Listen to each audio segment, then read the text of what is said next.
around me okay, or is it pretty loud? No, it's fine. It's fine. Fine? Good enough? Well, Yep. great. Alex, welcome to the show. This is your third or fourth time being on the show, I think. A second, I think. Second. No, so wow, maybe. I'm gonna get ran over by a car here. Perfect timing, huh? So you got all your picks in. How was it? How was that pretty difficult? Yeah, what was difficult was to leave Fedor out, Fedor Gorst. Yeah, so he's hot, and Kaci is hot, and on paper, Jason Shaw has produced the least this year of the five names. But considering players, it's also and of course Alex Kazaki's winning the World Pool Masters title and not making it. But the hardest for me was to leave Fedor out. But cutting to the chase is picking guys. It's also about something else than the produced performances over the year, which are important, of course. But it's also about experience in the matchroom arena in the Mosconi Cup, and the value for the team chemistry away from the match table in the build-up and during the event.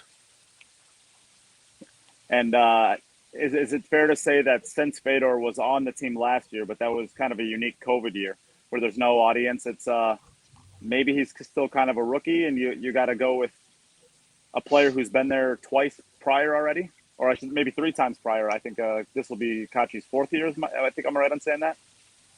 But now it came down to the fifth pick, so it seems as if the choice was between Kaci and Fedor. It was in a way, but one could also make the case that it was between Shaw and Fedor. Shaw and Kaci. No, Shaw and Fedor. Yeah, Shaw and Fedor. Yeah, Shaw and Gorst. So but that was taken into the equation as well, like Fedor not being experienced to playing in front of a full Ali Pali. Yeah. And I mean, I agree with you that Jason Shaw's his resume is definitely the least of all of the players as far as the team. In fact, I probably would make the argument that his resume was even a little bit less than maybe a Max Leshner or an Alex Kazakis this year. But he was the MVP last year. He's been there, done that. He's cool and calm and collected, and you know he's going to perform under pressure. So it's hard to go against him.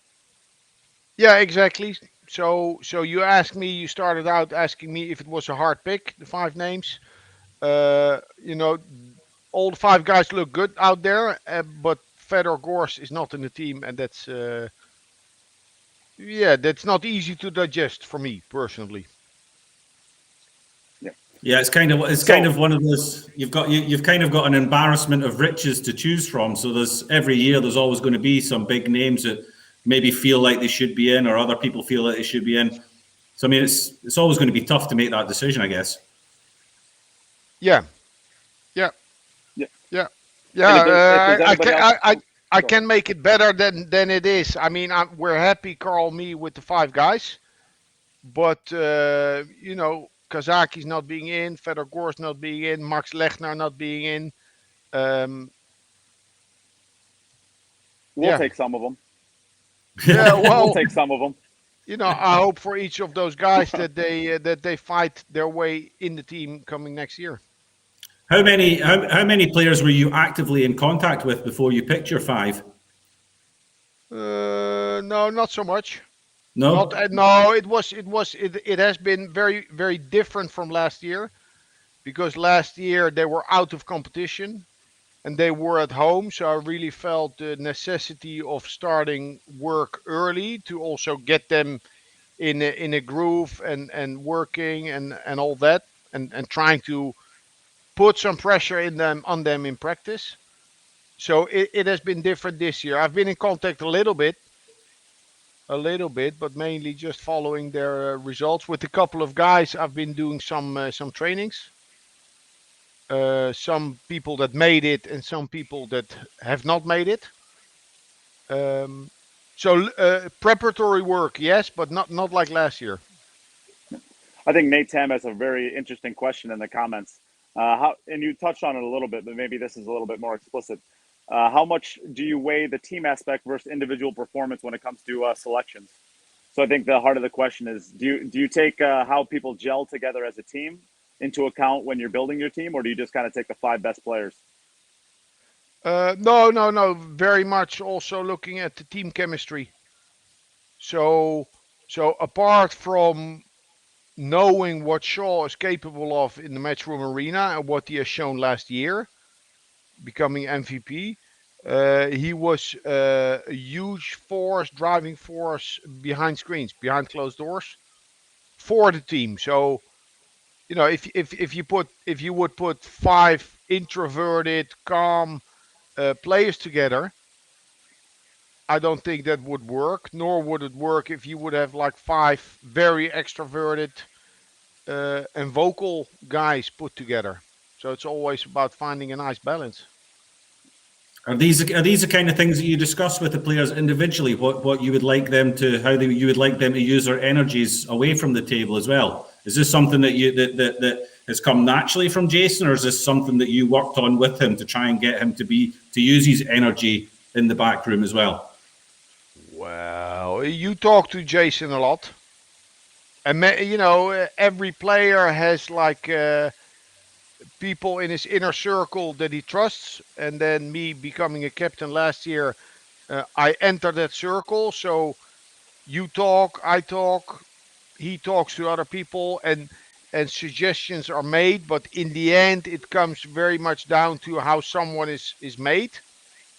What his personality is, and then trying to find that fine balance between fun and pressure and performance on the other side. Okay.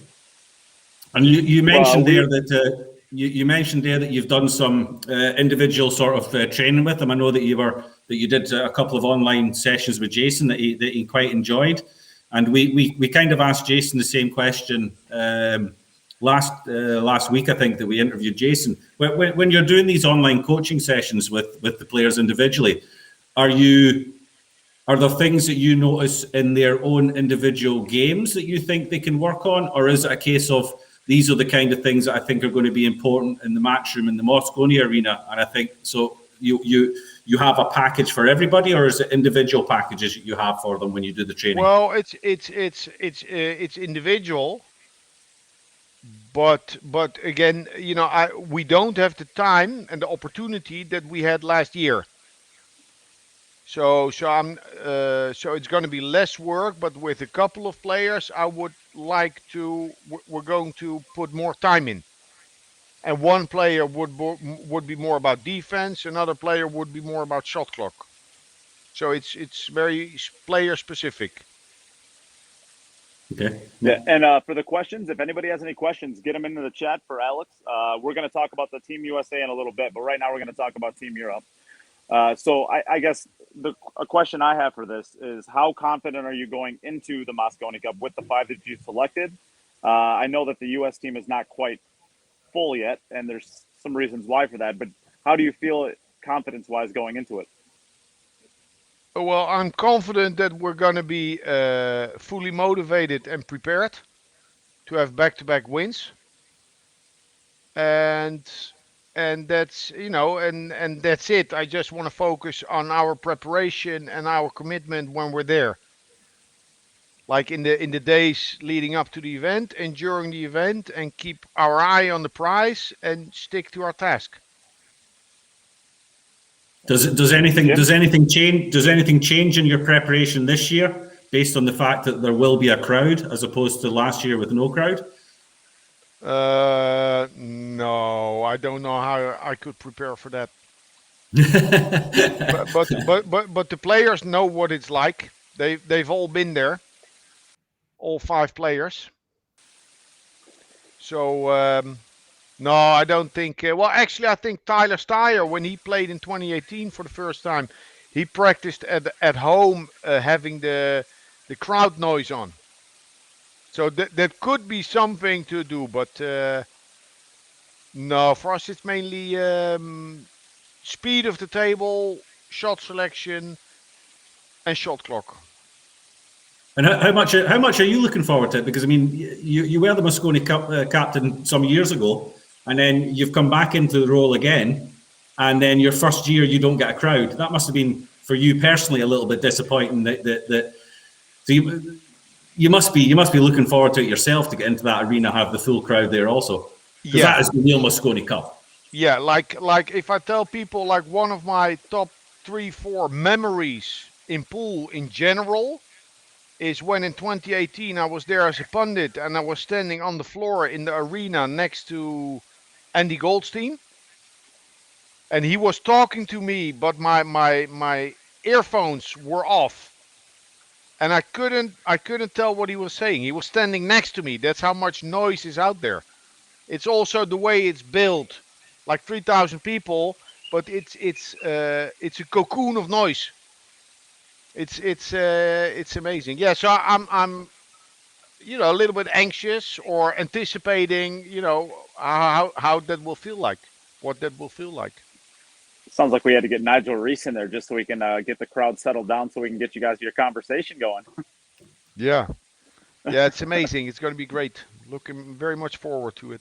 And how do Jim you and I envisage yourself? How do you envisage yourself as a captain in amongst all that? Because we've had captains in the past who get stand up and try and get the crowd going. We've had other captains that are just very focused on what's happening.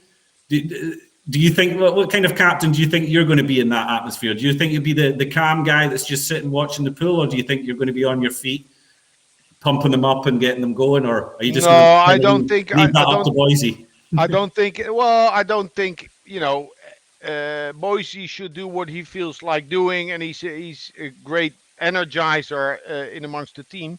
But out there, it's not my role to amp up the players or the crowd. Okay. Imagine that we're having a tough session, and the crowd is a bit dim. Then yes, but the crowd dim at Ali Pali during Mosconi Cup, I don't think so. It's not going to happen. I can No. promise you. I'll take No. care of that for you, Alex. You're all right. Yeah, exactly. Yeah. So I think the best chance of that is just to clear out every single bar the week before, and just have no alcohol on site. That'll give it a chance, maybe. No, not going Even to still. happen. Yeah. Yeah. All right. So last year, I think there was a clear strategy that I saw, and I'm watching from home, of course, but I thought I saw a clear strategy out of you to get uh, Joshua Filler, Jason Shaw, and Albin Ocean in as many times early as possible. And I'm not saying you were pulling back Fedor or Eklent, but by the end of it, they had played significantly less than other. Is there any general strategies that you're going into this year with from last year?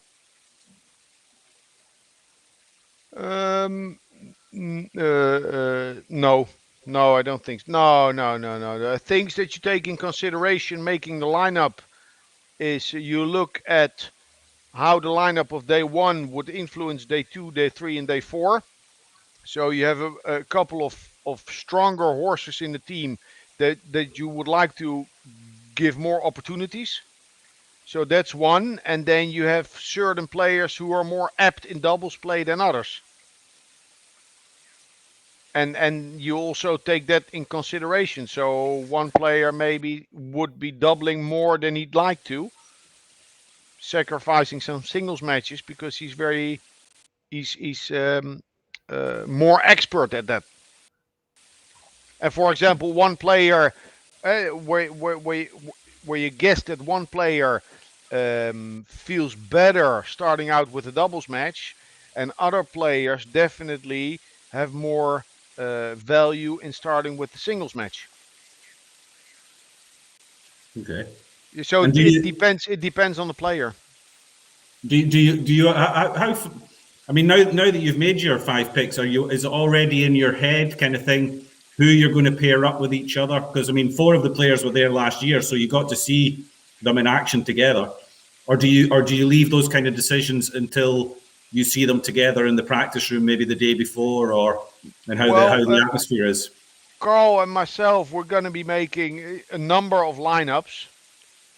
a number of lineups. Out of that, we will distill like one or two favorites, and then you also want to have some flexibility in changing it. So being very aware of how choices on day one would influence choices further down the line on consequent days. Um, but I'm not, because a pair can only play once. So I'm not thinking about who connects well with some other player. It's more about certain routines that you do when you play in doubles play, like things you should do and things you should stay away from, and just make sure every player knows this and sticks to it, which is difficult when the pressure is out there and when you're under the clock. Yeah. I mean, last year went very, very well. Obviously, we know that it was pretty. I mean, the score was more comfortable than it could have been, with a lot of hill matches in there as well. Did you learn anything there on the? Let's say you would have learned a lot of positives there from 4 out of the 5 players that you have this year. Was there anything that you learned where you thought, okay, even though it went well, we're not doing that again? You don't have to say what it was, but was there any negatives that you learned from last year? Yeah, but no surprising negatives. Okay, so it was okay. So, some things that I had felt before that could occur, they did occur. Okay. And then it's just about also the learning curve of the players and being coachable and all that. But you have to be happy So, that you have to be in. happy that 4 of your 5 are back again. Surely that makes things a little bit easier for you. Yeah. Yeah, of course, because they know what it's like. On the other hand, it could have been very challenging being confronted with 1 or 2 rookies. But having 3 wild cards, if I pick together with Carl a team that I fancy to win the most comfortably, the strongest team out there, then I pick differently. Yep. But So, I real would quick, have I would have we'll welcome. I would have loved to have Lechner or Kazakis. Kazakis not a rookie, or Mario He or Dennis Grape. Some of the or one of the Polish players. Mieszko Fortunski is playing really good. I would love to have one of them in the team. Yep. Really quickly, Okay. we'll welcome in Mike. Can you hear us? I can hear you, boys. How you doing? Hey, Mike. Good. Do you have any I questions just for want Alex to, right away? yeah. I want to just piggyback what he just mentioned here. Like, how do you have that conversation, Alex, with some of those guys that maybe feel a little, let's say, bitter about, maybe they're on the cusp, or maybe they feel like they're playing better than a choice or two that may be on the team right now. Like, how do you have that conversation? Do you have that conversation with them, and how do you give them encouragement to like keep going for leading into next year? Well, yeah, good point. Well, I notified them. We had a talk where I notified them, but I didn't go any further than that. I don't think that was the time. At a later point in time, come January, February, maybe I can have that talk. But I hope they all realize that it's not personal. And the reason for me to pick another player is because we can. So we're not confined to looking just at results. It's Otherwise, we a would have it's we a good would have problem to have. we would have 5 players through the rankings, and then there's no dilemma. But being as it is, we looked at different things. So you look at experience, performances in the past, team chemistry. Do you prefer that? Like, would you rather have that taken out of your hands, or do you like the ability to go and have say so as to who's going to be on your squad going into December? Um, I think for Carl myself, it's nicer to have more wildcards, and it's not said that we would always pick the right guys, but we assume to do so. But it would be more interesting, I think, for from a fan's perspective, and for the players, if there were less wildcards. Say if 3 or 4 guys would qualify through the rankings, because then you Well, get Well, more I'll that'll take guarantee all you- the fun out of it, though. I guarantee Well- Max Leshner would be a lot happier about that. because then you have many contenders. You get many contenders in the team, like people that have been contending for a spot over the past couple of years. And then I don't know, say Dennis Grape, Kazakis, Max Lechner, Albin, and Filler. Just from the top of my head, for example, it would Be a make hell of it a team. more. Still a great team, but less predictable. You don't know what you're going to get out there. Well, I don't want to necessarily bring this back to Team USA, but I think the thing with Europe is there's at any given time there's 20 top Europeans in the U.S. that are traveling playing in tournaments. I don't know that there's 20 touring players in the U.S. and they kind of go in rotations as well. So I mean, does the U.S. have 5 players that are going to be going to every single one of the major events around the country? Oh no, yeah, okay, no, okay, but this could be a criterion for Team Europe. For Team Europe, yeah. Yeah. I think we would love to have the consistency of both teams, though. I guess maybe we don't. What do you think about that, Alex? What's that again?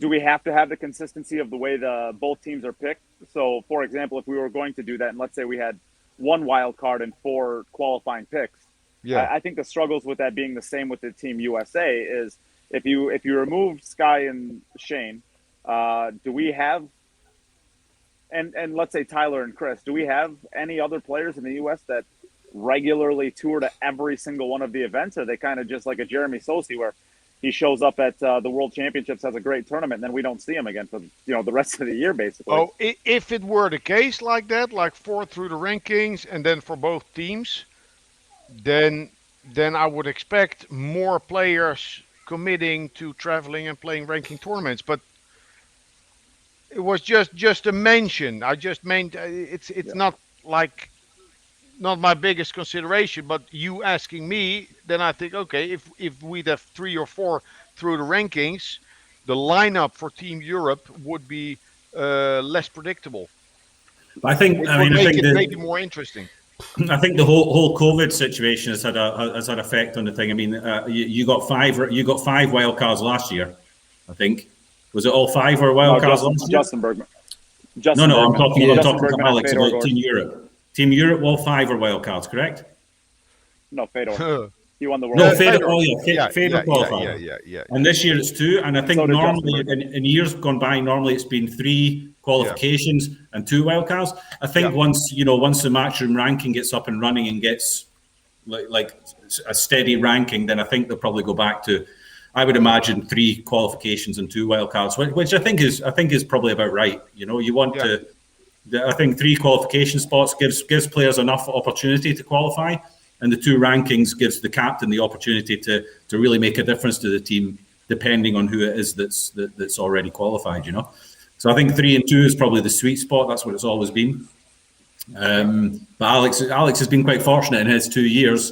Out of the 10 players, only 3 have been chosen for him. So he's had quite a nice as a captain. That's kind of what you want, That's a double-edged sword, though, because if they fail, it's all on his shoulders. So it's a good thing of course. to have in one sense, but that's a lot of pressure too to make sure that you got the right guys in your flock. Yeah, absolutely. But that's what you're there. That's what you're there for. That's why you're the captain of the team. But then we have this luxury problem that 2, 3, 4 other names could be on the team, where I wouldn't be worried about their performance out there. Exactly. Or, maybe a little more worried because, if you have someone that is not used to playing out there, it's difficult to predict. But there's a lot of quality out there in Europe, so there's 5, 6 names that could be put in on the team. How far down the European ranking do you have to go before you get to a standard of player who's likely to fall apart out there? Well, you got to go and pretty low down the ranking. anybody can fall apart, but the thing is, if you have three highly or four just experienced guys, it's easier to put in a number 5, like a rookie or new guy. This is how it was when I played Mosconi Cup a long time ago. When USA was always the favorite by a lot, then they had, for example, Sean Putnam put in there, who's a good player, but not a great player, but it was easy for him to get into the team and play a solid game, knowing that he wasn't carrying all that pressure, because a lot of pressure was taken away from him by Morris, by Strickland, by Archer, and all that. So it's just it makes it easier, I think. And I think if we really look at it, isn't that a lot of what criticism we can give towards JJ on the American side is the way that he's picking his teams? Isn't that, I mean, Alex is above it because he's winning, but JJ has been, I mean, most of the criticism he gets past, I think, because of COVID was his first year. But if there was criticism about the team, it was the way that he picked it. No comment. Yeah, I don't think it's that's a tough really a spot question. though, because Yeah. he doesn't have the same level of choices to go and pick from. I think if the problem with the American picks, in my opinion, is there's no transparency in what are they looking for, what are their criteria. I think if the American players, if they don't know what's expected of them in order to get in the team, then how are they supposed to do this? And I think the Europeans know what they have to do. They have to either qualify or they have to have already done something in the matchroom arena. I mean, that's quite, if you're going to get a wild card, you've got the experience, you've done it before, you've proved you can do it. If you want to be in the qualifying spots, then you've got to win tournaments and get top of the rankings. It's quite clear for the European players what they need to do. For the US players, I don't think any of them really know what they're supposed to do or meant to do or how they're supposed to get into the team, And so Be friends. well, you can say that, but I don't know if it's, maybe it is. You have a lot of expectations to not just win. I mean, winning's, I don't want to say it's a given, right? But you're going into it on paper a heavy favorite against the American team. Is there anything in your mind where I want to win convincingly? I want to dominate every day. I want it to be 4-1 after day one. Do you have goals for each day to just not just get a W, but go out there and send messages of European domination, which is what it should be, in my opinion? No, actually, no. No, I mean, it's one session at a time, and it's races to 5. So last year we won a couple of hill sets that could easily have gone the other way. I think I'd be looking too far ahead if you start thinking about how much you want to win with. It's only focus is on being well prepared, going into the arena fired up and calm at the same time. Ready to perform, enjoy the ride, and see what happens. And if you win the first set 3-2, that's okay. If you win 4-1, that's a good buffer. If you win 3-2 and the next day 3-2, you're extending the lead. So it's really one session at a time. What were you looking for from your wild cards that maybe you didn't think you had in the first 2 picks? Were you looking for leadership, experience? Experience and more than leadership, just an energizer, like being an engine for the team. You got that in Jason Shaw and Joshua Filler, no doubt about exactly. Yeah. Well, more Jason Shaw. Like Jason Shaw, they're all great fun, all those guys. But Jason has a lot of energy to share with people. He's very outgoing. So it never gets quiet in the practice room. So last year, you did go in 3-2 up into day 2, and then the day 2 you completely broke it open, won all 5 of your matches on day 2. Is that, I guess, from day 1 going into day 2 last year? And basically, this is a question about how do you coaching actually during the event and making changes day to day. Are there any things that you look for from previous days that you can learn going into the next day? Basically, how much in-game coaching do you do while at the events, or do you just kind of go in with the game plan and let it roll? Yeah, we kept on talking.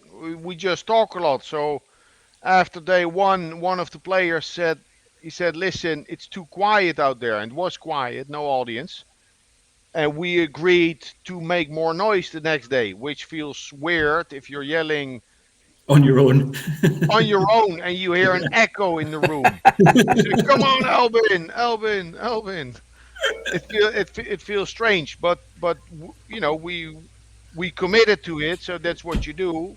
So there was one thing, and yeah, you take, just like when you're trying to perform, when you're playing competitively by yourself, you tweak your game plan, you tweak your energy, right? If you go play a tournament and you go into it trying to be very, very focused and very introverted, maybe halfway the first match or after the first match, you realize you're being too tight and you need to let that energy flow a little bit more, and you're going to maybe purposely interact a little more with friends who are watching your match.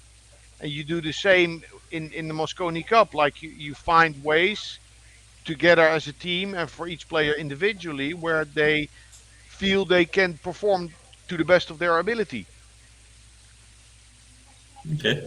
And as much as experience as you have, sometimes a little bit more, sometimes a little bit less.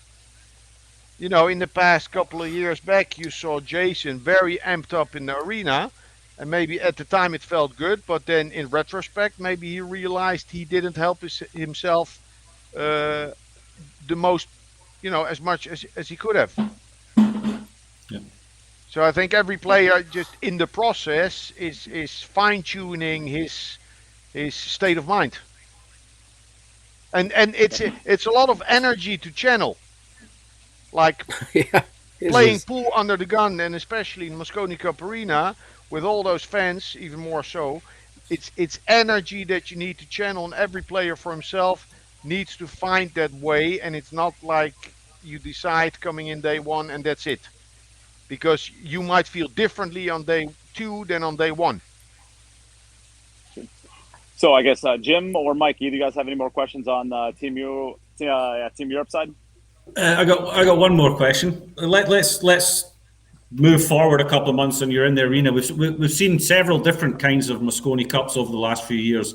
One last year, obviously due to the COVID, and then the year before, or maybe even the 2 years before, the players were given a separate area to sit in, away from the crowd, whereas normally they were sitting in the corner and they were in amongst the crowd as well. And that gave the crowd would be coming over asking for autographs and stuff like that.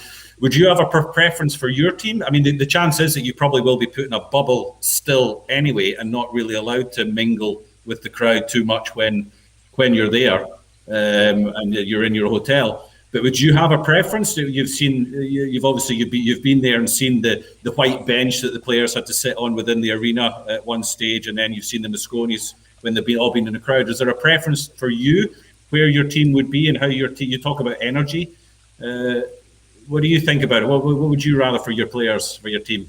Well, I think if all works out well, it's nicer to be amongst friends and fans in between matches, but I think it's easier for the team and the players to digest everything if they're in an isolated area, if you know what I mean. Yeah. It's like I don't know, when my parents came to watch on occasion to watch me play, I felt pressure, but it's nicer if you perform then, but it's easier to perform without, at least for me. Okay. Yep. Basically, you're going to get security called on you if you go and try to bother him, Jim. In a nutshell, that's what he's trying to do. Yeah, leave him alone. It's all right. I'm friends with security as well. I've been there enough. They all know me. I got a free pass from security. Yeah. If you need anything, talk to Jim.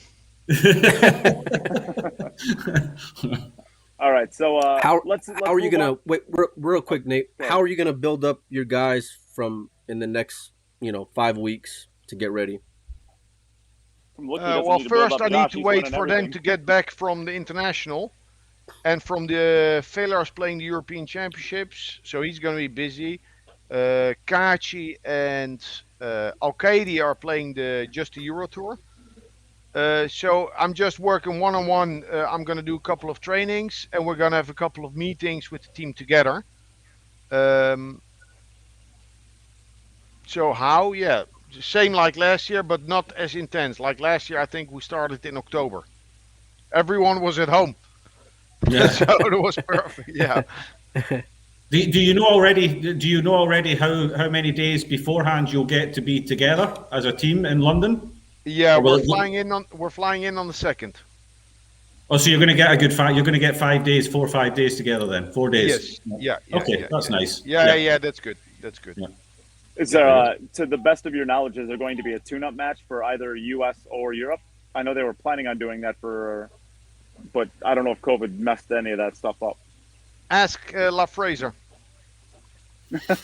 Okay, perfect, good answer. Okay, Yeah. So what I'm gonna miss this year is that last year was strange, was in a bubble, but we had a kitchen and it was isolated. Yeah. It was weird because we were in a, it was very weird, but it was sort of easy to manage. Easy to manage. Like no fans coming in, we couldn't go anywhere, which is no fun, but it was easy to manage. So this year it's going to be a little more challenging. Oh, he's Oh, over it. wow. He's done. Way to I go, was just Nate. about to segue in. I was just about to segue perfectly into speaking of difficult to manage. What do you think about Team USA He's picks? he's trying to. Boy, he wanted no part of talking about Earl, huh? He got the hell out of he the Whoa! house felt it coming. He before felt we it coming. even Says, jump "Oh, right oh, into it. this is. Oh no, he's fading into the Strickland question. Well, it I'm was out of good here. seeing you guys. See ya." Yeah. Oh man, he's like the Matrix, man. That guy just moves like a ghost. He does. Yeah, he's a Boy, oh mover. Well, He's boy. been playing a lot of one pocket. He knows how to move. Yeah. yeah, he's so smart. He knew the European questions were done, and off he was. All right, that's awesome. Oh man, he used to be a politician, right? He's been a bit. He's done a bit of that kind of stuff. Yeah. Yeah. Yeah. Okay, that makes sense. All right. Well, I guess we can move on to Earl. Let's move on to Earl. What do you guys? Mike, we'll start with you. Yeah, we'll start with you, Mike. What do you think? I think that. Listen, He's gonna leave. He's gonna leave. He's going. I'll see you guys. Right? There's one word going through his head at the moment. Diplomacy. I don't know. What are you Diplomacy. gonna do? Diplomacy. Yeah, no, for sure, absolutely. Because How do I do this? I may have an interview with Emily this week, so I don't want to step too deep into it before I go and talk to her. But I think that listen, for given the circumstances and the way that on paper Team USA was gonna be already in a hole, I don't think it was a crazy pick. Last night Earl went and played. I think it was Conrad, and beat him Hill. I think the old man can still go and play 9-ball pool. I don't think that moments are too big for Earl Strickland. I love the train wreck effect for TV. I love you don't know what the hell you're gonna go and get. Alex, sorry, can I just? Alex is trying to get back in. Let's bring him in. Oh, I want to get his opinion more than I want to hear my own. That's for sure. No, you just rather be quiet and not say anything. Hey, hey, relax, let, Jim. Relax. let somebody else sink. Yeah. Is he here? Is he back? trying. We're trying. I to get hear him you back in. guys. You guys hear me? Yeah, We can hear I you, can't buddy. see you, but we can hear you. Yeah, the video's out. I Maybe think that might be my issue. I think hosting from here is not the greatest as far as connection, so it takes a little longer to get you guys in. I think than Okay. what it normally would. But we can hear you, Alex. What? So, I guess the last thing that you were going to say, I'm gonna just come up with my perfect tagline here. you were talking about having things that were difficult to manage, and I'm segueing that into what do you think of the next U.S. pick, The next one or the one we heard about yesterday? Earl? Earl, Oh sorry. Yesterday. yeah, I think it's great. I think it's great, and not from a captaincy point of view, but from a just a fan. It's interesting, and I really can see that pick, and I think it's mostly Shane's. That's my assumption.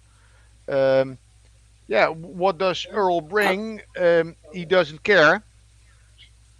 He can play. He doesn't. He doesn't have any trouble bringing his best game to the Mosconi Cup, and many things can happen. Of course, it's sort of radioactive material.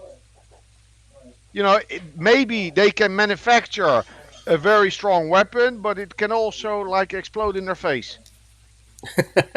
But it You can never know. definitely be a strong spark, because if I imagine Earl and Shane and Skylar in the practice room, like free stroking, big strokes, they play power pool.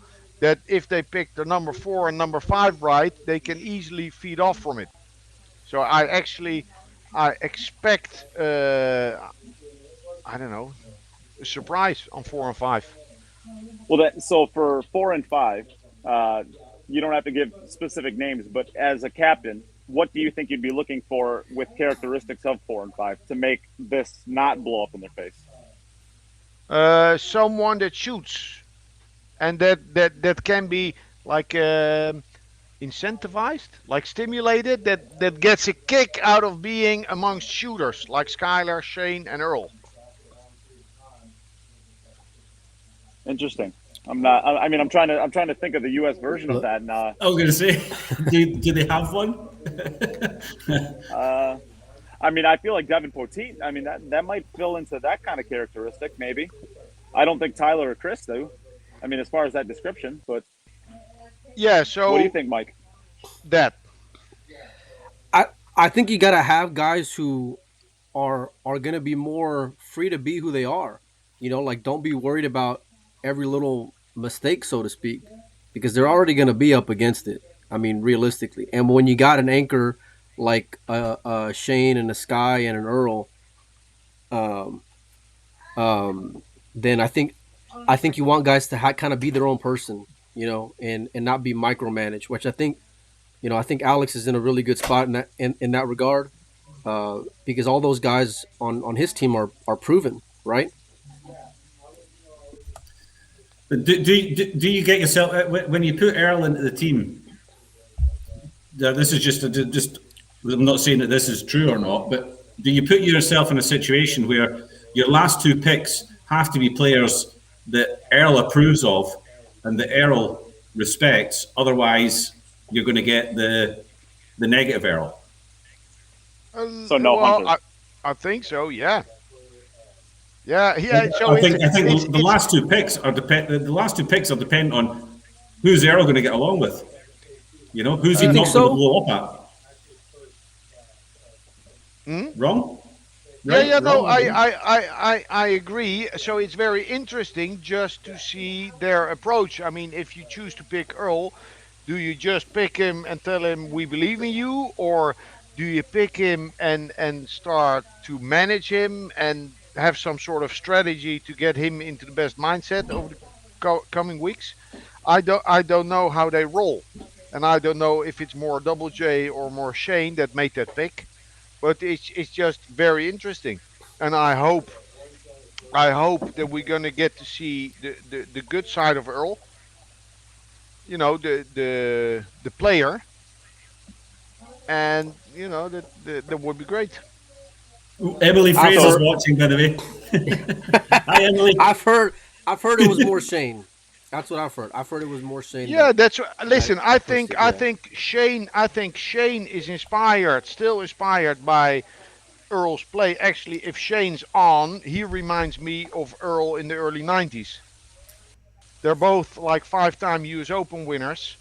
Um, I think I think Shane believes that Earl's game in the practice room and out there can inspire the other five guys, and therefore I wouldn't be surprised if the number five would be Devin. I can see that. Why do you say what? Al- What? Elaborate on that, Alex. Um, Why do you say that? well, Because of what you've okay. seen of him, or No, I haven't seen a lot of Devin. I know, I know him a little bit, but as of late, I haven't seen a lot from him. But the last 6 months or so, he's presenting himself like strongly on social media and yeah, that's for sure. expressing his ambition to maybe be Mosconi Cup material next year. But then, since I read that, since I started picking that up on social media, he's been getting some good results. So he's not winning tournaments. I haven't seen like where his game is exactly, but what I have understood that he plays freely and he plays with authority. So when I read about Earl, and I didn't express it to anyone, Devin, I thought about that 3 weeks ago. Could he be in? And then someone in my team mentioned it yesterday that it was a maybe, and today someone mentioned it. So, Yeah, and it for me it makes sort of sense if you put Earl in to also put a guy like that in. a young kid like Devin. You think he'd thrive well being around a personality like Earl's? That's tough. hey, hey, this is a romantic speaking, yeah, not. If I look at it from a USA perspective, how it could work out. Yeah. Well, But listen, put yourself everything about Earl is a bit of a coin flip. It could always go either way. You know, you never know. This guy could come in, play with Earl. Earl might take him under his wing, think he's fantastic, and the guy gets wings from it. They could all get wings. Earl's the only guy who could, you know, the highs that he could bring, nobody else could bring. But okay, you have the other side of the coin that if it goes bad and if it goes south, it's going to go south. he may real unscrew his quick. cue when it's like when he's down 3-1 or something. You just never know. That's part of the excitement. I mean, like for better or worse, I think the sport's better whenever he's around, and he Yeah, plays but 9-ball pool enough. Go ahead. I think Earl, being who he is, he never loses his head completely. I think he knows, he's very aware of the scene that is happening at. So I watched that scene that happened a couple of years ago at the bonus ball, and Yeah. he told the other person, he said, "You're an idiot for saying that." And now So, he's got to captain so him. he said you're an idiot, and then immediately he realized that was too strong, and then he added for saying that. So Yeah. you're not an idiot, but now you're behaving like it. I think Earl it's not 100%. It's not all in, not all out. I think he's not gonna unscrew his Alex, cue. yeah, really Yeah. quickly, Alex, I'm going to turn your video off and see if I can't get you your video. We're going to bring him right back in. Hopefully that works. Listen, I think it's a Maybe. great pick, man. Like just from a television standpoint, like and here's the thing. Everybody may have an opinion about Earl one way or the other, right? They may love it, they may hate it, but you know what?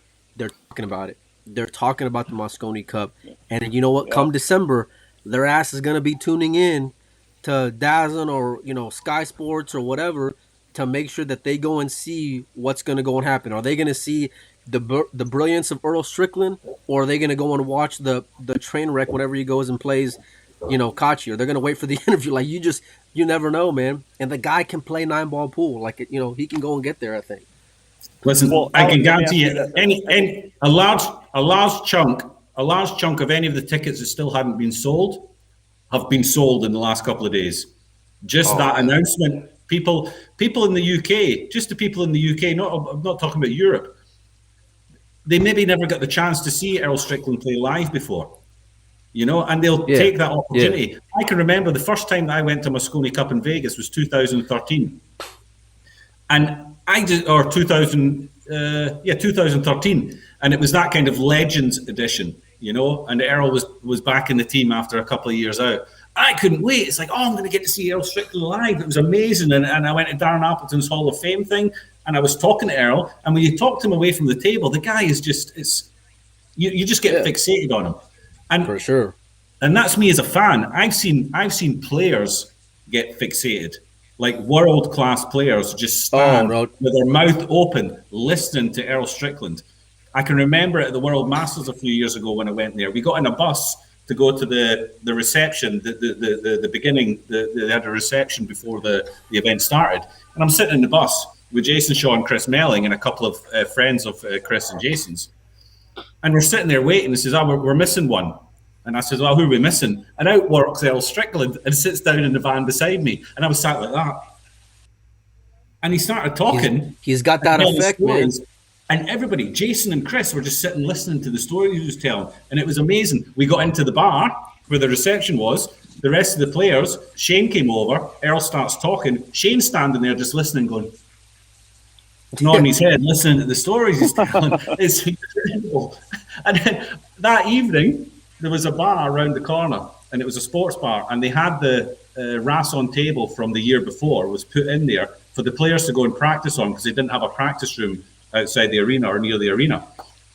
And we went in there and we'd gone around there. We walked around from to this bar. And we're saying, oh, well, we'll get in there, we'll grab a couple of cues and we'll hit some balls kind of thing. And Jason's like, yeah, come on, we'll go and hit some balls. Chris, yeah, come on, we'll go and hit some balls.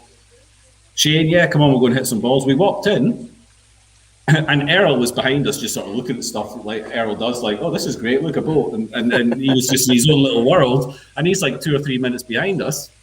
We've walked in.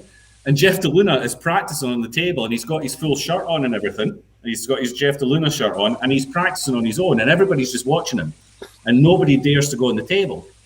And I turned around to Jay and says, we'll probably not get a game. He says, no, he's practicing. You leave him alone. You don't disturb him while he's practicing. So we went to the bar. 2 minutes later, Earl walks in, goes straight over the table, starts picking the balls out of the pockets. DeLuna's halfway through a rack. He starts picking the balls out of the pockets, racking all the balls together. Says, oh, if you're going to practice, you've got to put one here, you've got to put one here. That's not how you practice. Here, I'll show you how to practice. I looked round to either Chris or to Jay, and they just sort of says, okay, yeah, Earl can do it, but we're not, we can't do that. Earl's the only guy on the planet that can do that. And Jeff DeLuna's like, oh, okay then, yeah. And he started to shoot the drills that Earl was telling him to shoot. He's a legend. Absolute legend. That is Earl Strickland. That's the respect that everybody has from not just fans, but players. And I see stuff on Facebook, I see stuff on social media, people ragging on him and say, whether you think he's a good pick or not, he's still an absolute legend of the game. And the game wouldn't be what it is if it wasn't for that generation, like the Earl Stricklands. And he was the top of that. He was the top of those guys back then. So I'm delighted to see him again. I can't wait to see him again. I don't care how he plays. I'm getting to watch Earl Strickland play in the Mosconi Cup again. There's not many things better than that in pool. That's my bit. I do. Yeah, Alex, I do want to ask you a question about the Earl side of things. Do you think because of the European crowd being significantly more hostile to the Americans, do you think this pick would have been better in Europe or next year in the U.S.? Europe. Well, Jim Telfer is in charge of all the pooligans, and he's going to make sure that they're going to behave themselves. So I don't, it's going to be tough, and I hope, it would be nice to see Earl perform. So I hope it doesn't get too bad. But of course, if there's going to be people in there that like pool but are not really totally into it, and with a couple of beers down, they might misbehave. So, but it's part of the ride. We all know that. So, Team USA need to figure a way out for Earl to handle that. You'll have, I guess you have your playbook, your coaching playbook of all the things that you want to go through with your team, and maybe in the 4 days running up to it, all the topics you want to cover. Now that Earl's been picked, does Earl get his own topic in your playbook? Is that a specific? No, but seriously, is that a specific detail that you're going to go through with the team? Well, I think the topic is going to pop up automatically next time Tuesday. We have a meeting. Of course, we're gonna talk about that. But I remember Feyen, Niels Feyen. He was playing when he started to play a lot over in the US. Um, he ran into Earl a couple of times, and Earl being very assertive, and that's an understatement. And Niels really even talked, I think, to like a mental coach at the time about it, how to handle situations like that. So, but we're further ahead in time. Like the guys that are on Team Europe are, they have more stature than Earl at this point in time. They haven't achieved what Earl has in the game, but so then it's easier to keep your calm. If you feel you're the better player, it's easier to keep your calm. But it's not said that he can um, um, be distracting. Are there We'll any talk players about that it. We'll have a chat about it for sure. are there any of your players that you can look at right now and try to have them avoid Earl? Do you think that there are any players No, that you think you'll try no, to protect from him? no, no. This Mike Molina spoke about micromanaging before. I'm very convinced that they all know how to deal with the situation. The only thing is, if you talk about it beforehand, it just helps you to anticipate and to react in the moment a little bit better. Sort of Well, you rehearsal. guys have any more questions for Alex? Yeah, give us a score, Alex. What's the score going to be? Come on, give us some bulletin board material over here. Score. 0-0, 0-0 on day one. I don't Come know. on, man. Come on. Europe 11. Well, I would love to win. I would love to win 11-10. Oh, come on. Oh, all I know right. the sweaters don't want to see that. No, I mean if it goes 11-10, if we win 11-10, that's the nicest. Hill wins are the nicest. Okay, But so of Oh, man. course, okay, so you're 10-10. You know that Shane's going to play for them. Who are you putting out? Love that oh, question. but yeah, good question. But Carl. we have more horses. We have more strong horses that could be put out there. So it very much depends on the form of the moment. To be honest with you, I think if I saw Hill, I would. I mean, knowing nothing about it, I might put Al-Qaeda out there Okay. on that You can matchroom argue it for table. every one of those It's the guys. biggest. You're American. Of course you Albin would. hits big shots his entire life. Like you can argue with All right, any one of his okay. guys. That's the sickest part about it. All right, you put Al Qaeda out there. I'll put Poteet out there then for you. Oh, Jim's brutal. No, man, I'm like, how many times has David Al-Qaeda got into the biggest moments on that matchroom table and just played the best pool that you could see somebody play? He's not afraid of the moment. We saw that plenty of times. But none of them are. Yeah. But none of Yeah, them but the are. only None of the them, only the only difference, and I'm so this is just from expert's view or just as an aficionado. Uh, he excelled when it was winner break format, Yeah, that's true. and that's a different. Like it's just different. Like alternate break, race to five. You need to have it's a different rhythm.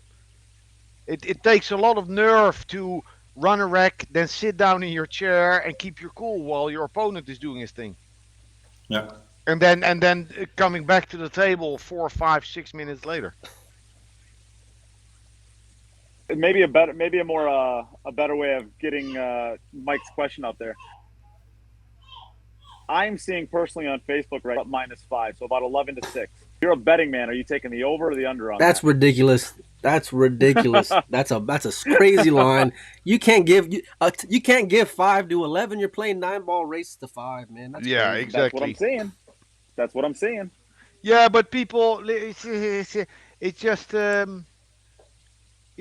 it's very it's difficult. I mean, it's easy to overestimate and to underestimate. Uh, I was on the losing European side twice at the time, and we really didn't feel like having a chance to win.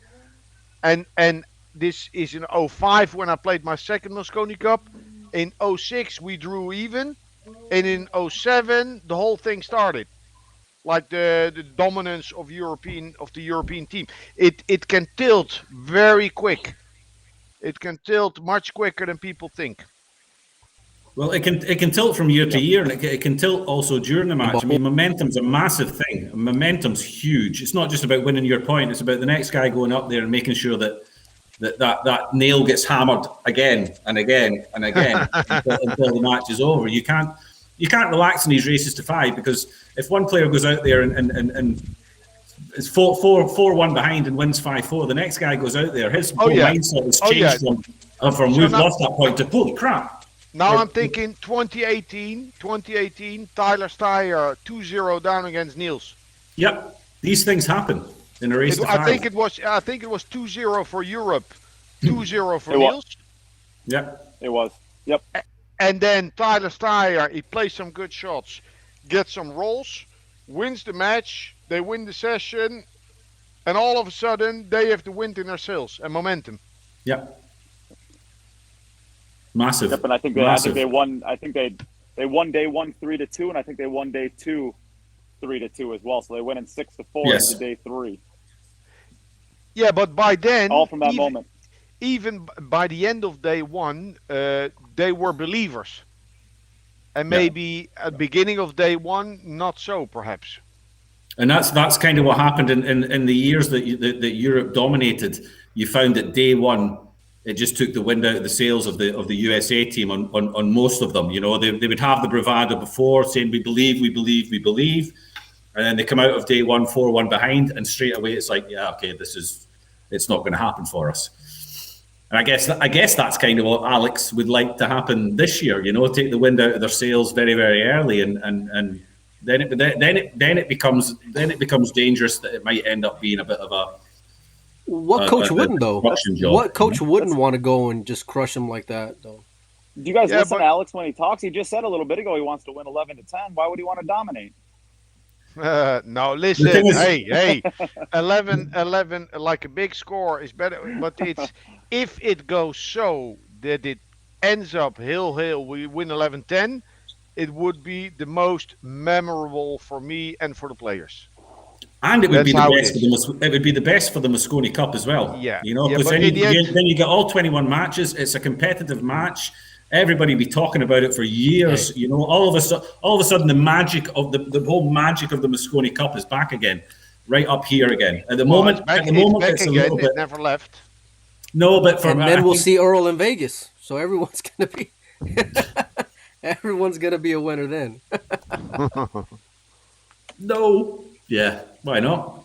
Why not? Yeah. But anyway, any more questions? Anybody? Now, Alex, we appreciate it, buddy. Thanks a lot. Yeah. Thanks a lot, Alex. All right. And we wish you well. I wish you well. The other two probably hope that you fail terribly because, you know. Now, But I bet wish on you Europe. well. What are you talking about? I ain't you're betting on I ain't gonna Europe. lay 5. I'm not gonna lay 5. I can promise you that. Oh, man. So we just have to wait. Apparently, the next 2 American picks will be held off until after the International Open. So that says to me that, you know, if anyone sticks their head above everybody else at the International Open with an American flag beside their name, then they're going to be in the team Listen. by the looks of things. My man Oscar was up like 9-6 on filler. Yeah, I think if he wins that match, he probably gets selected already. Yeah. It was pretty brutal, and then he goes and draws Victor the very next round, or I think is the following round. I still like Oscar. I still like Oscar in the team, especially playing- even now with Earl being in the team. I like Oscar, Especially there as with well. Earl. I like You it. know? I like Yeah, I like Oscar, Oscar there as well. Oscar is one of the few Americans I think that can go to Earl and talk to him in the way that he needs to talk to him in the moment. He has enough clout with his career and what he's done. Yeah. I think he can go to Earl and be heard from him. I think the Earl thing makes 1000%. Oscar an even stronger pick. Yeah, but we'll have to wait and see. That's up to JJ and Shane. All right, guys. Good Thanks. Alex, thanks very much, Sorry man. about the video. No, you're all We right. appreciate it, Talk to Alex. you soon. Thanks for everything, man. Take care, guys. Boy, that was interesting, All right. huh, boys? Yeah.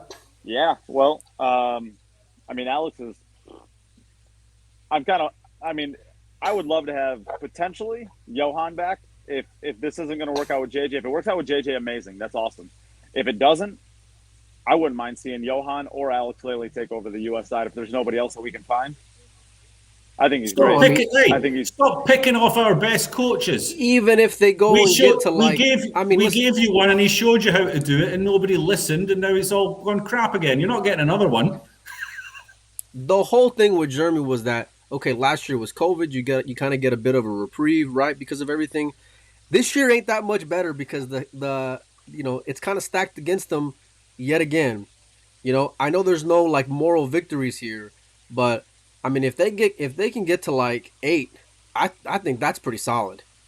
All things considered, realistically. Yeah. Well, I think and I'm going to hijack the conversation from right here because you brought up a very interesting word that I really want to touch on.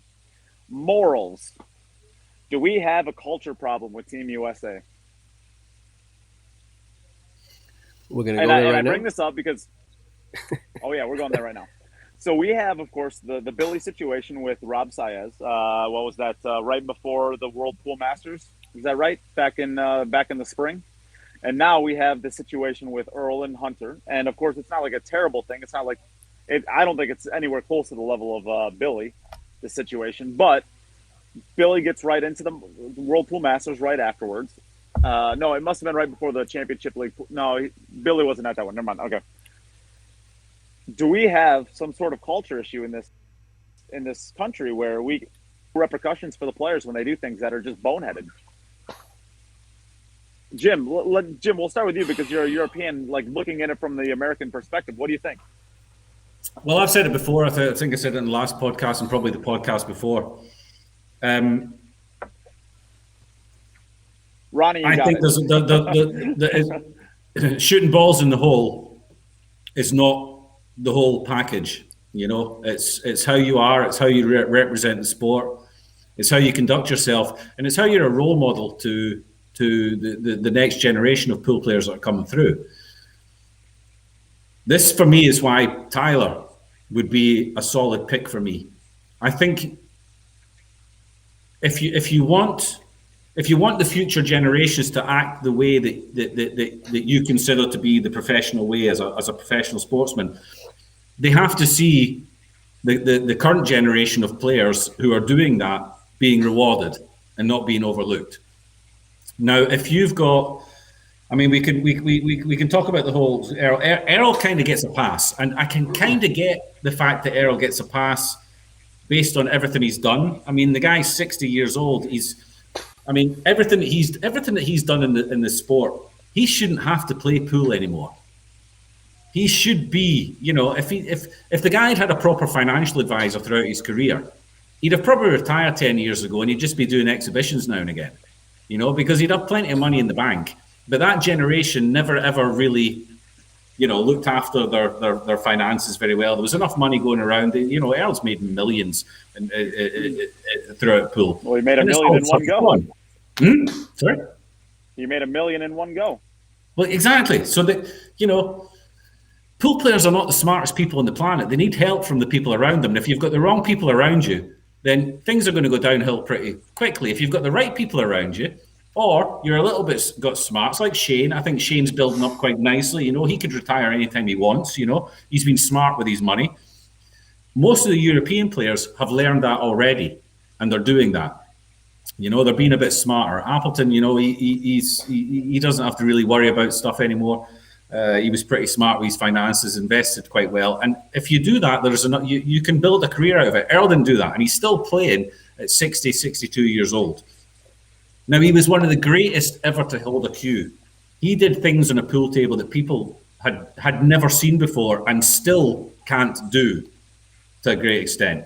Can you imagine how frustrating it is to be somebody like Earl when you see these guys coming through and he looks at them and thinks, God, you don't have anywhere near the talent that I had when I was your age, but you're beating me.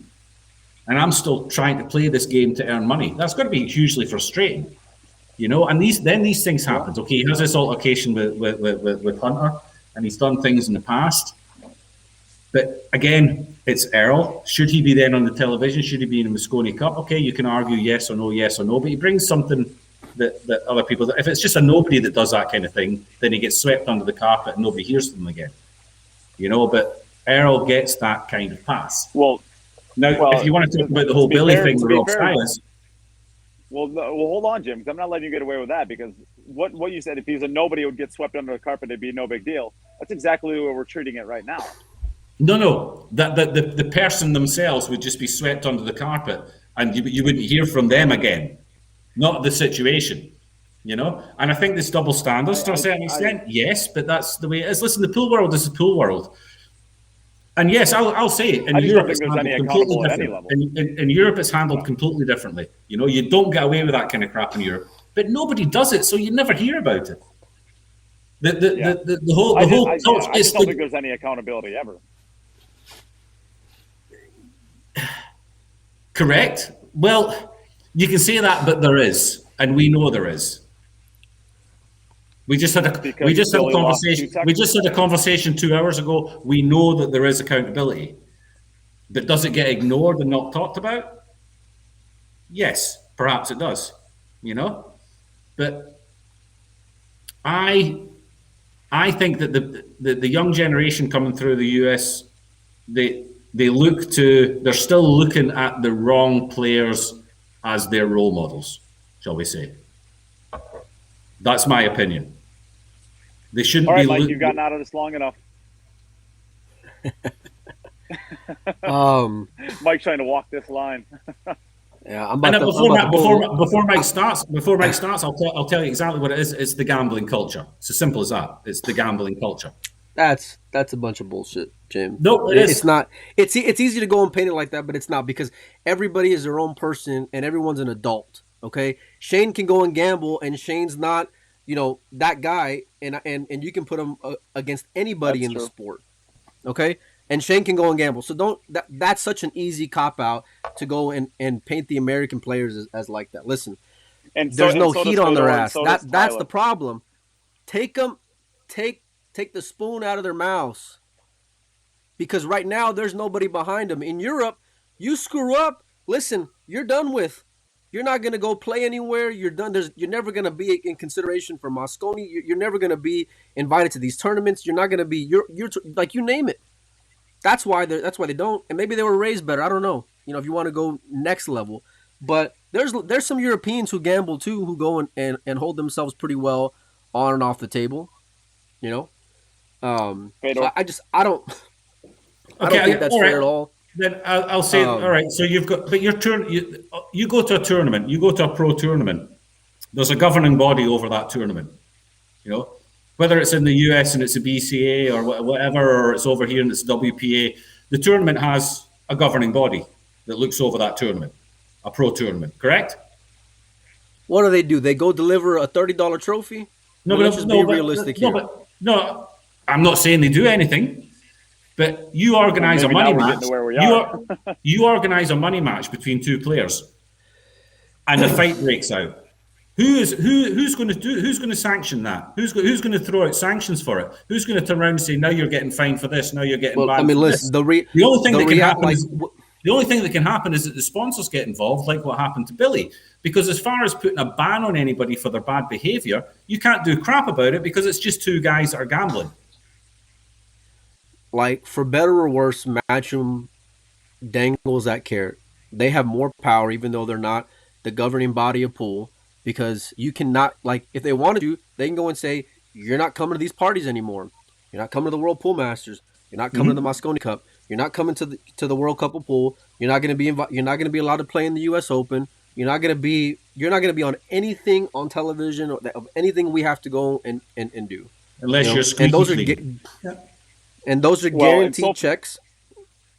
For the things that we've been talking about so far, they have not chosen to do that to any of the players. Well, now there's who's overstepped the mark? Who's overstepped the mark that's still getting invited? Well, this is my point. Like for the fighting, the situation with Billy and Rob Saez, and now Earl and Hunter. I mean, not that I want to compare those two as like being equal, but the point is it happened in a tournament. Neither one of those players have faced any fines with or any problems with Matchroom. Okay, Well, but players who Earl are had. what happened between Earl and Hunter? Did it happen? Did it happen on the table during a match, or did it happen outside in the hotel lobby? It it was was after it was over from with. yeah. It was outside of the tournament. Neither player was playing. They were outside. They were in the lobby somewhere, and they got in an altercation with each other. But You I mean, know? listen, if you go get a DWI as a football player here in the States or as a basketball player, your ass isn't going to go and play next week or go and play the next Okay, day but or go. I mean, my you're not. question to you, is, did the tournament director, was he correct in Earl had disqualifying Earl repercussions though. for? Earl got disqualified. He lost $1,000 or Yeah, whatever it but was because he got were disqualified. they, in your opinion, were they within their rights to disqualify him, considering it wasn't done in the arena, it wasn't done at any of the tables, it was done outside of the view of anybody who was watching it? Nobody knows what happens. It was word of mouth. Nobody knows what happens. There's no video. Nobody knows how hard he pushed him. Was it really aggressive? All it is a couple of people saying Earl pushed Hunter and he bumped into a door or something like that. Are they really within the rights Absolutely. to disqualify Absolutely him? they are. Absolutely are. I He's don't a know. professional I don't athlete. know. Are He needs to they? act like it. No, absolutely they are. No, I mean, I'm not trying to like compare this, but if you look at other sports, when Ray Rice pushed his girlfriend his wife in an elevator, he lost his NFL career over that. And I'm not saying that they're the exact same thing, because if you saw the Ray Rice video, it was bad. It was really bad. But he lost his career her right out. then and there. He Yeah, never, he never played there's another down of football. but then there's video. But then just there's saying, video. like- Now it's just people talking. Now Correct. it's just people talking. Correct. You know. The video does change things, but the point is there's accountability in every other sport. Like Mike said, if you go get a DUI tomorrow, you're not playing on Sunday. If you get in a fight at a bar in 5 a.m. I mean, there's a lot of people that get away with it too. I mean, we saw what happened with Conor McGregor when he knocked somebody out in a pub in Ireland. He's still fighting. Like, there's obviously going to be exceptions to every rule. My broad point here, and this is why I'm saying, do we have a culture problem in U.S. pool, is there are never any accountability for the things that players do, whether it's the Billy situation, whether it's the Earl situation, and losing $1,000 and getting disqualified from a tournament while you're still in it. That's the bare minimum of what could have happened. The next day he's announced for the Mosconi Cup. Well, okay, but I'm congratulations. That's That's genius. $14,000 That's genius promoting is what that is, Nate. I was going to say that's just propaganda. Yeah, exactly. Propaganda. Selling tickets. They were playing the long con there. Okay? So Tyler Steyer says it was in the arena next to the table, just clarifying. So it was apparently there. I thought it was there. It was in the arena next to the table. I Okay, thought correct. Then that was just my question. Then he should be disqualified. Then I agree completely. It's in the arena. It's next to his table. Okay, he's disqualified. Okay, but I mean, look, I think that it's not clear across the board. Okay, like I've said worse to Nate on this show from sitting my ass in the couch, to where Nate's at compared to maybe what Earl's done to Hunter Lombardo. Okay, so. I mean, I don't know how physical it got, but Hunter looked like he's all right. He didn't look too bad. He didn't look too bad when he called out Earl for a fight. He didn't look too bad. Listen, the guy was. I mean, I don't know about you, Jim, but I know where my money's going. I posted it. I said, if this ever happens, my money's on Earl. And Hunter's going to have to go around telling everybody they got beat up by a 62-year-old man. Like, all jokes aside, though, like it's like every case is going to be different, right? And it is. And that situation, like. Whenever I had heard about, actually, it was Neight. Neight brought it up like, "Hey, what's going on? Why isn't Earl in, but so and so's in?" And then I was like, I don't know. Let me go see if I can find out why the hell he didn't make it into that single elimination, and then that came out. But it's not. There wasn't. There maybe it could have been worse had there been a video. It could have just been laughed at and shrugged off. You never know, Nate. Yeah. It could be blowing that out of proportion relative to what it actually was. But again, I don't know because I was not there at Q Masters, so I can't speak to the severity of it one way or the other. But I know that like it's easy to go and say like Earl maybe he'll go and get a pass, right? Because Earl's Earl, right? On a lot of things. But what are you going to take away from him? He hasn't played on a matchroom stage in years. He was drawing dead to making the Mosconi Cup up until, a few days ago probably. So what has he got to lose? Like, I don't think he gives a shit. Now there's other guys who are working their butt off to try to make the team and be presentable to sponsors and work hard and do things the right way. Who they do have a lot to lose, and they should be presenting themselves with the best foot forward. Yeah. But you got to play pool too. You have to play good pool for you to be relevant in the conversation as well. Like, it's mutually exclusive. Yeah. You can go and be the best guy on the planet Earth, but if you're not playing well, keep on being a good guy. But that's it, and that's my point. It is discouraging for people who are trying to do things the right way and not getting rewarded for it. And then it won't change. You won't have proper and then on top of it, players, and then on top of it, when you have proven yourself and you have done, so I'm just going to go straight to Tyler on this one. Tyler's proved himself in the Mosconi Cup, and now don't get me wrong, he's not having a great year as far as his tournament finishes. He's not playing the best pool of his life, but he does the right things. He's always at the events. He's at every single event. He's a professional while he's there. He's doing everything he's supposed to be doing, including playing. And we have something like this happen where, like Mike said, he's drawn dead 3, 4, 5, 6 days ago. And now he's in the Mosconi Cup. And Tyler, who's been to every single event that has been offered him this year, maybe he hasn't played, maybe he hasn't performed as well, but that person is deemed less worthy, having been in 2 Mosconi Cups and won both of them on huge underdog years for both of them. Oh, man, I mean, like, you still got to be, I think, like, playing great pool is going to go and trump a lot of things, though, Nate. But what I'm saying is, has Earl played better than Tyler in the last year, even with Tyler struggling? Sure, we've seen Tyler struggles a little bit more because he's at every single event. We're seeing his struggles. Right. Maybe he's playing too much and not well enough that he's showing that maybe he's not playing his best pool right now. But even with that being said, has Earl played better than Tyler this year? Is he more worthy of it? Yeah, I mean, I think that's part of it. Goes back to how tough it is for these American players without a process, right? Without a qualification. They don't know what they're supposed to do. It is very arbitrary.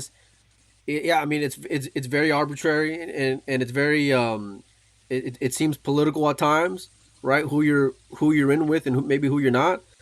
But for right now, these are, like, in my mind, and I may get a lot of shit for this, but the Americans are lucky to still be at the dance right now. And I know they won a few years back, but, like, they got to maintain relevancy in the grand scheme of things, whether that's from an entertainment standpoint, but it has to be married along with a playing standpoint. Now, Earl can play 9-ball pool, in my opinion. Is he playing better pool than Tyler Steyer right now? I don't know, but I think it's close either way. Yeah, I agree. I do agree. Yep. So like that's where I think, like, the difficulty lies. And I said this before, Nate. I've said it many times. You can't go into this year with the same team as last year because it doesn't make any sense. You already got steamrolled. Like, that's putting it mildly.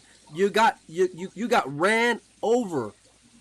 You cannot go back in there with the same team. So I like these moves from a fan's perspective. I mean, this was for me something I mentioned last year is why did Jeremy even change the team that had won it?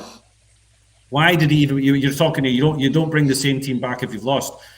But that's a whole other. If I'm the USA, I'm going to bring back the same team that won it because really, I mean, what have I got left to throw in there that, And I don't want to bang on JJ. I like JJ, and last year was completely different because of the whole COVID thing. But it just felt up against the worst this year, Jim. I mean, it's going to be worse. It's a process, and Johan started the process, and it looked to me like Jeremy, when he took over, just disregarded that process and started his own thing. Well, I'll tell you what. I mean, you can't argue that Johan went and held those boys accountable. Yeah. And that's something that goes back to what Nate's saying is accountability. Now, if he's not doing it, who's going to go and do it? Because in my mind, it has to be Matchroom because they hold all the cards here. They're not the governing body. They're here to put on a TV show. Let's not get it twisted here. But But they I do think make that these talent, decisions. Go and look. Right, Go and but- look at the top 100 Fargo. Go and look at the top 100 Fargo in the US, and you can pick out some real top players that will not play with Matchroom again, and that's Matchroom holding them accountable. They yeah, won't play in these I matches. mean, You look at the Mike DeShanes and stuff like that. You know how great would it be to have an 800 Fargo in your team along with Shane and Skylar? he's at APA Nationals, man. I mean, get out of here. You ain't played top. Like, even if you haven't been playing, Listen. I'm not saying he's playing that. I'm not saying but- he's playing that level, but he's been ignored for the last 4 years or something like that because of. Okay, but hold on a second, because you can go and say Oscar may have been in that same category, right? But what did he do? He goes and he's playing great against Omar Al Shaheen. He's going and getting on the hill against Filler. He's playing pretty good pool the few times that we go and see him. Like, playing good pool is going to go and trump everything. If you go and play good pool, you're going to get back in the conversation, and you can go and reform, right? People aren't going to be the same way as they were 5 years ago. Now, Mike DeShane may be a knucklehead, and maybe he's not going to go and change, and that's fine. We'll see you over there, and you can keep on making Facebook posts about it. But if he wanted to, he could make himself relevant in the conversation. He doesn't have to play Matchroom events, but he can go and play other events and start snapping things off and start getting good victories under his head. And then there could be an uproar, right? Why isn't he playing? And then they can't deny it. But you got to be playing. Well, there's the test. It's easy to play a victim here, though. Why are they not traveling? Why are they not traveling throughout the country playing all these events? Well, that's exactly what I'm saying. Like, is Mike DeShane not playing pool professionally anymore? Because he's really not. Is he not playing professionally anymore because the 5 or 6 biggest tournaments of the year he cannot play in? Or is he not playing pool because he wants to sell cars or TVs or whatever the heck pool players do in America once they can't play anymore? You tell me, because he's not that old, right? He's mid-30s. Is that right? The problem is that he's one of the best guys in the country, and that's where the frustration is, because Europe just has so many players to go and choose from. Where it's kind of like the best players we got, we can't even go and get for whatever reason. Everyone's got their own unique situation. But why are they not traveling? Why are your players not going to all these events? I don't know, and I don't get it either, Jim. If it's me, listen. If it's me, I'm playing every event. I'm calling Team Philippines right now. Get ready, get on deck, start warming up for next December. You know, because I guarantee you they'll be in line. I guarantee you they'll be deep. I guarantee you they'll be ready. We've been talking here, and Devin Poteet's name's come up a couple of times in the conversation. Now, he's got the same Fargo as I have. If I'm American and I'm living over there, I'm going to every single tournament. I'm emailing Jeremy with my results every single day. It costs a lot of money, Jim. It's not easy. You know, I get it. But at the end of the day, it has to go. If it's not making sense for some of these guys, we can't tell them how to go and spend their money, right? And if the bottom line doesn't work out for them, how can we go and argue that from it? But then at the same time, it's like, okay, are you still going to be? If you're not going to be playing, then why are we even talking about you at the party? Okay, exactly. Jim, let me have this because you're talking about how hard it is to travel, and that's great. Tyler Steyer started doing this 3 years ago, and he probably was not better than Jim at the time. But what does Tyler have? Tyler has probably some of the best backers and some of the best sponsors that you could possibly have in this industry in the U.S. Because he's a professional and he acts like a professional. And Tyler's probably cashed $10,000 this year combined at best, and most of that was probably Austria. I'm sorry if you're in here, Tyler, and I'm dogging on you for not making money and you made a lot. I don't know, but I do not see him in the money in a lot of these tournaments, and yet he's still there at every single one of them. Why? Because he's a consummate professional who has great sponsors who are taking care of his travel and making sure that he's there. Huh? I would love to see the list of Predator sponsored professionals. I bet you Tyler and Chris Robinson are probably the lowest ranked Fargo rate out of any professionals that are sponsored by Predator. But they do everything that they're supposed to do when they're sponsored by somebody like that. They're making their social media posts. They're dressing correctly. They're acting correctly. When they get interviewed, they come across like a professional. So, of course, then they're going to get this extra. And if you do that, then you're going to get rewarded by your sponsorships. Then you can travel to events. And to turn around and say, yeah, but they don't go and travel all events. Well, then, I'm sorry, if you're picking some random crappy tournament in Ohio and spending your money to go there, and then missing out on the international or the US Open because you say that you can't afford to do both, then I'm sorry, you're making the wrong choices in your career. If you really want to achieve something, no one's gonna go and say that they're not doing like that. That those two guys aren't like. You can go and paint a picture of who you want to go and represent your brand or your company or your country, or if you're a parent, right? You they would be at the top of that list. Is how great they are, you know, in those categories. And I don't think anybody can go and argue that or take that away from them, you know. But you got to be playing. It's tough because you got to be. If he played lights out, they can't deny him. You know, like I said, it has to go. It has to go hand in hand, and it's a tough spot to be in.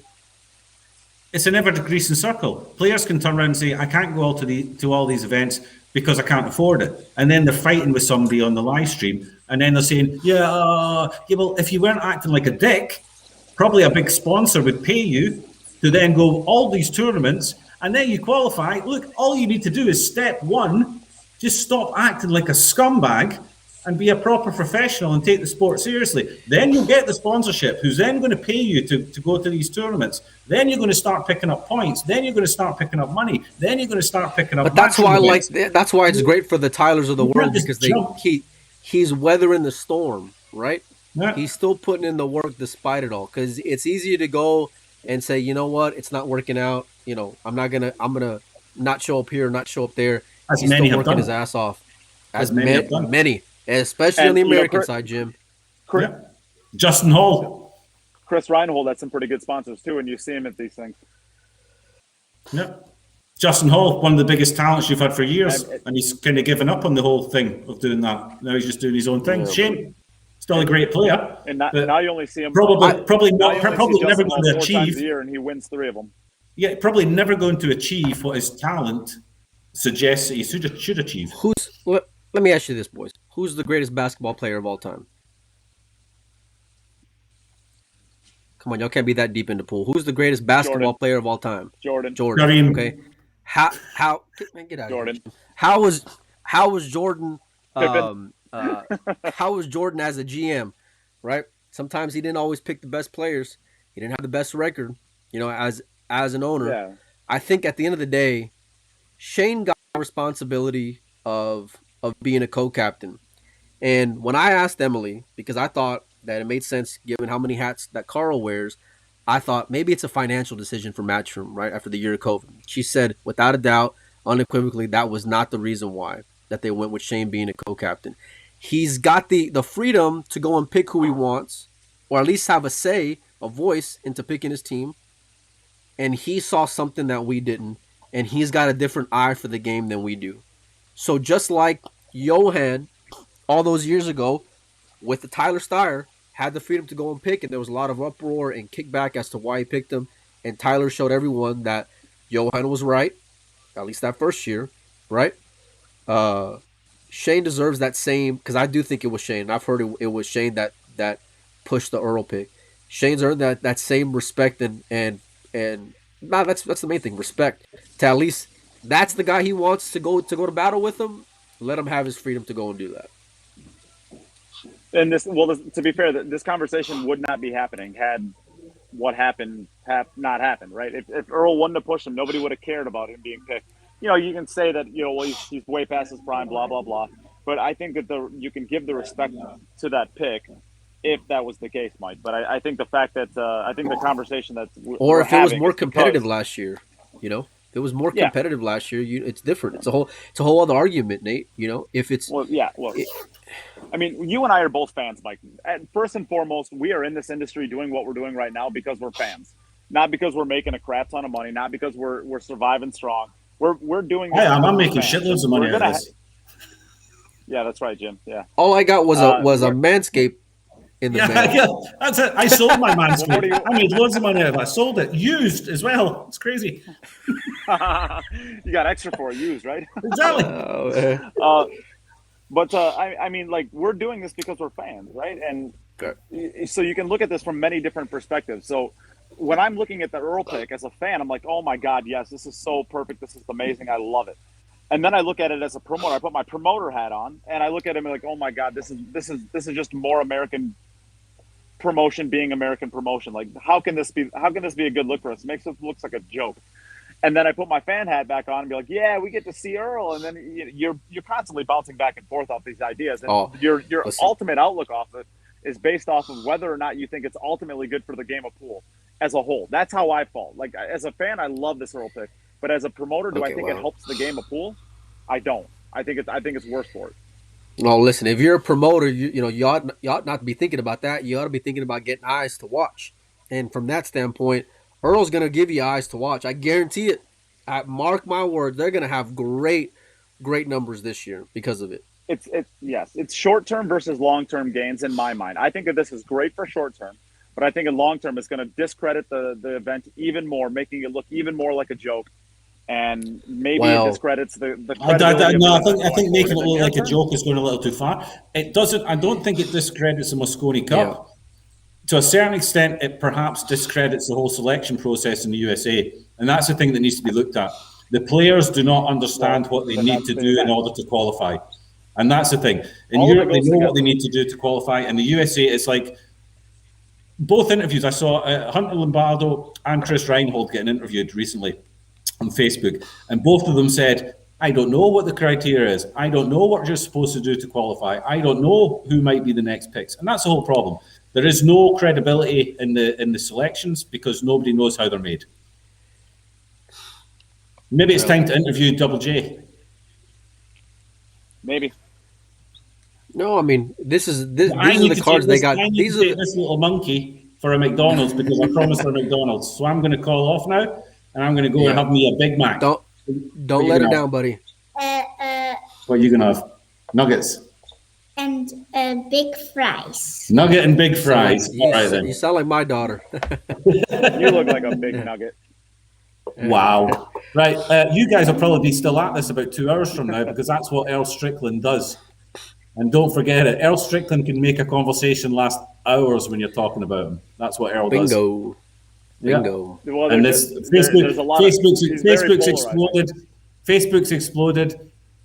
Social media's exploded. It wouldn't surprise me if Mosconi Cup is now trending because it's only going to get worse. Yeah, it's Mosconi Cup's probably trending on Twitter. He's still got that, and we should still use it to a certain extent. Right, I'm out of here, guys. I'm hungry. All right, buddy. What's love? See you later. I'm hungry. All right, Mike, what do you think? Do you want to keep talking about this?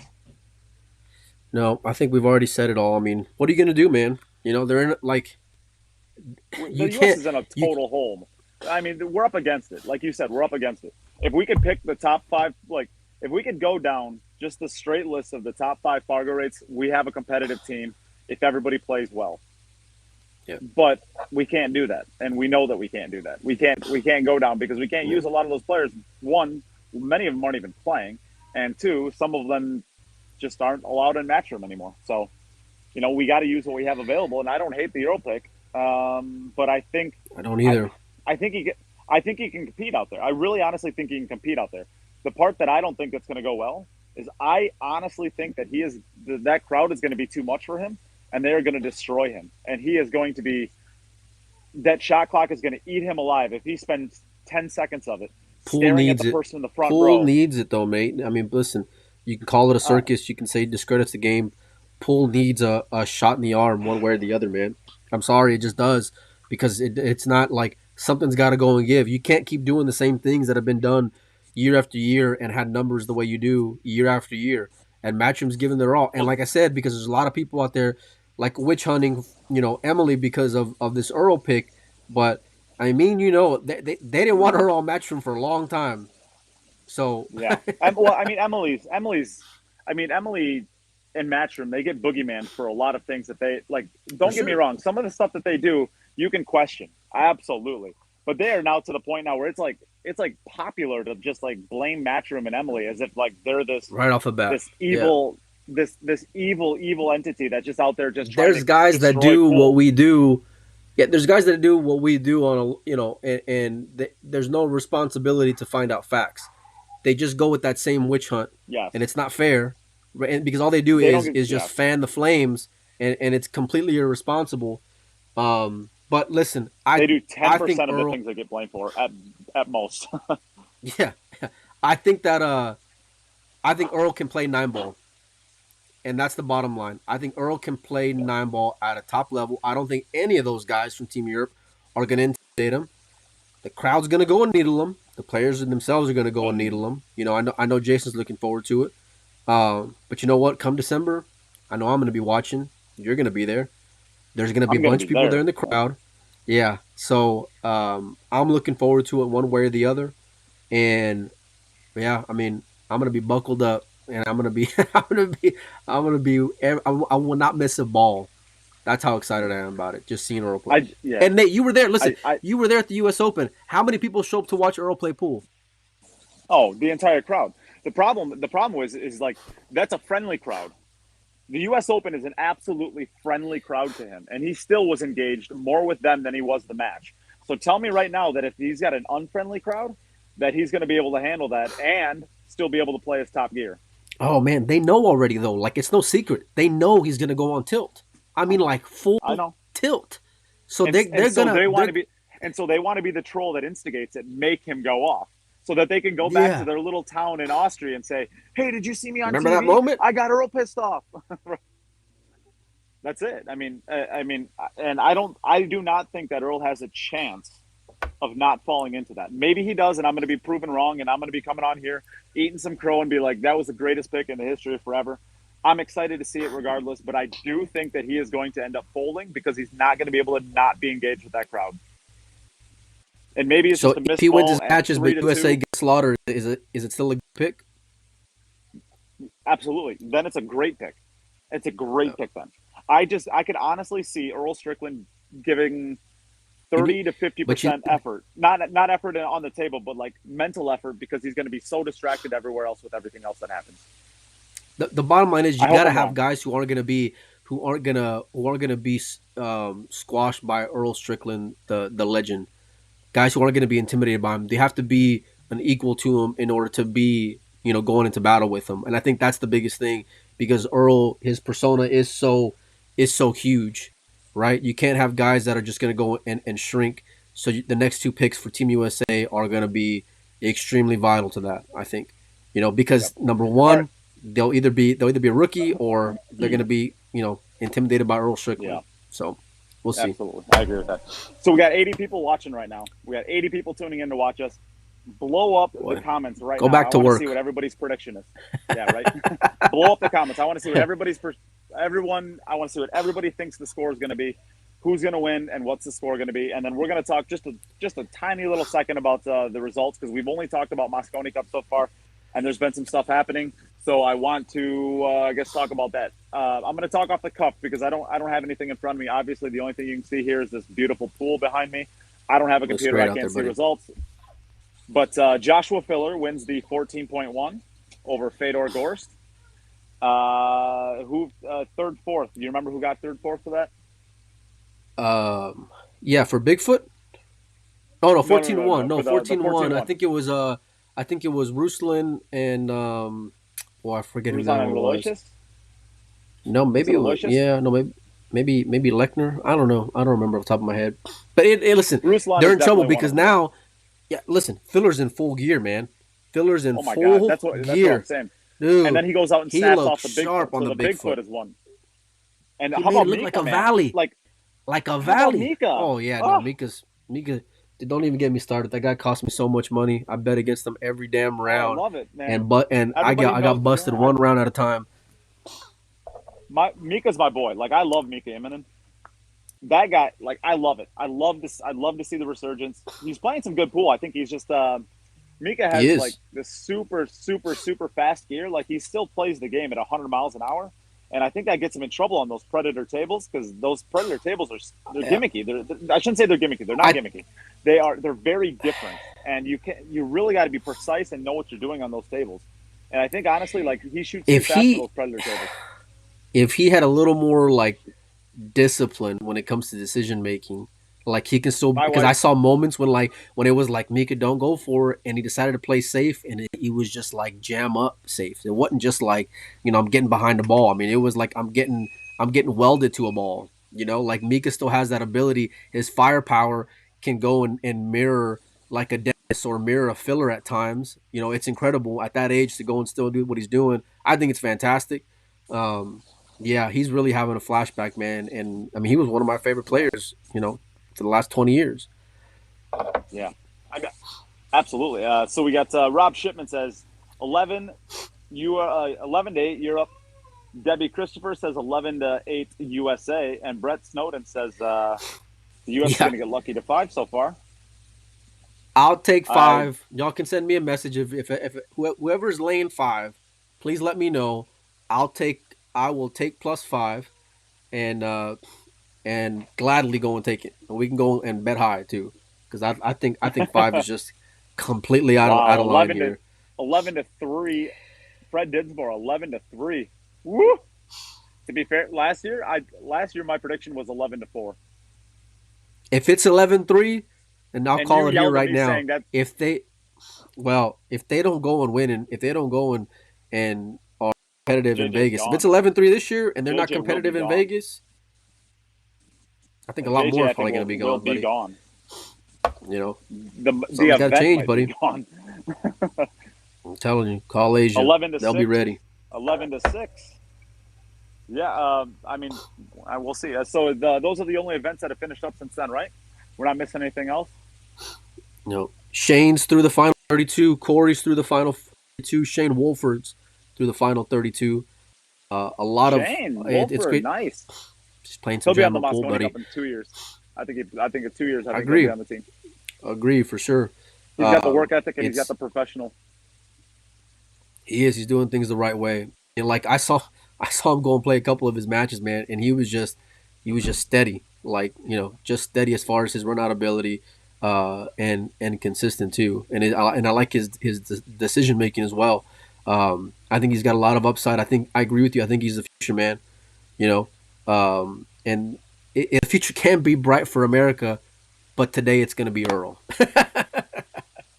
It's just, what can you do? The days. So we got another 11-6, another 11-6. Hill with Earl getting the final point. That could you imagine what that would do to Jason Shaw? Jason Shaw might jump off a bridge if that happens. Oh man, I'll tell you what. Like, I hope that Laley goes and keeps him in line though, because they're gonna be heavy favorites. You can't go with the Shamat approach, right? You got to go and keep them focused, keep those Europeans sharp. Because I tell you what, like, when you have guys who are broken, and if the Americans maybe are that big of underdogs where they're just like, you know what, we're just going to go play pool and not have any pressure, that's when they're dangerous, buddy. That's when they're very, very dangerous. Someone who doesn't care. Go back and look at Dennis whenever he was stuck, 20 games to Shane, going to 120. Yeah. 11-5. All right, well, I think, Mike, I think we had a pretty good conversation here. We had over 110 people for a little while during that, watching for about 20 minutes. That's pretty good. Strong. Well, go enjoy the beach, man. Go enjoy the wife. I gotta go and go do some shipping anyway. And I'm gonna go watch some pool, and we'll follow up, buddy. I think. And listen, there's more big news to come, everyone. I don't know it, but there's it's gonna get a lot crazier here in the next couple of weeks. So just stay tuned. It's gonna get weird. Yeah. All right. Yeah. Thanks everybody for tuning in. We'll see you next week.